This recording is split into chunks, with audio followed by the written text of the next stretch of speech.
విజయవాడలో షూటింగ్ లో ఉన్న పవన్ కళ్యాణ్ కి తిరుపతికి వచ్చేదానికి టైం లేదు కాబట్టి ప్రాయశ్చిత్తం కోసం అంటూ ఏ విధంగా దుర్గమ్మ టెంపుల్ స్టెప్స్ ని పైనుంచి కిందకి కడుక్కుంటూ వచ్చినాడు.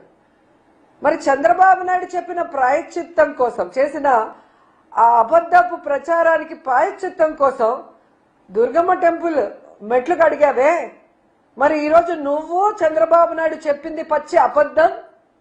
ఆ నెయ్యిలో జంతు కొవ్వు గాని పంది కొవ్వు గాని ఫిష్ ఆయిల్ గాని కలవలేదు అని చెప్పి సాక్షాత్తు సిబిఐ రిపోర్ట్ కోర్టుకి ఇచ్చింది కదా. మరి ఇప్పుడు ఏం కడుగుతారు, ఎక్కడ కడుగుతారు? పవన్ కళ్యాణ్ చెప్పాలి. ఈరోజు భక్తులందరి కాళ్ళు కడిగి మీ నెత్తిన చల్లుకోవాలి.